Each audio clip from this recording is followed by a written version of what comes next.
I just want to see the position of the lectern is right. Will you take camera 2, please, Roger? And now a page from our Sunday morning almanac. September 26th, 1960. 50 years ago today, the day American politics entered not just a new season, but a whole new era. Looking right at the camera here. For it was on that evening that candidates Richard M. Nixon, the Republican, and John F. Kennedy, the Democrat, met in the first ever televised debate between presidential nominees. The confrontation took place in a Chicago TV studio, with CBS News legend and future 60 Minutes creator Don Hewitt in charge.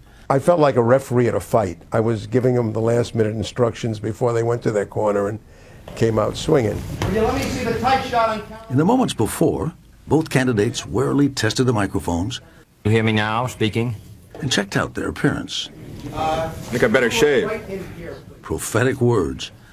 As Don Hewitt recalled years later, the recently ill and still pale Richard Nixon happened to overhear the tanned and fit-looking Kennedy decline Hewitt's offer of professional TV makeup. Nixon heard Kennedy say no. He needed some, but he didn't want the papers the next day to say one was made up and one wasn't. The candidates need no introduction.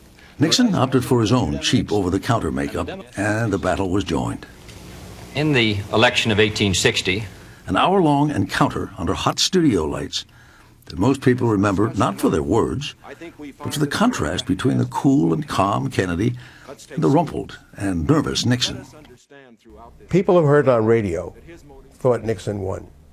People who watched it on television knew that Kennedy won. That's not the way you should elect a president, on who looks better. That's the way you elect the Miss America. Nixon and Kennedy would hold 3 more debates, and to this day, historians debate their true impact. Still, there's no denying that Kennedy went on to win by the narrowest of margins. Thank you very much. Or that Richard Nixon went on to win the White House in 1968 and 72 without debates. Presidents Kennedy and Nixon are long gone, of course, and we lost Don Hewitt just last year. It's time to change. Presidential debates, on the other hand, seem here to stay.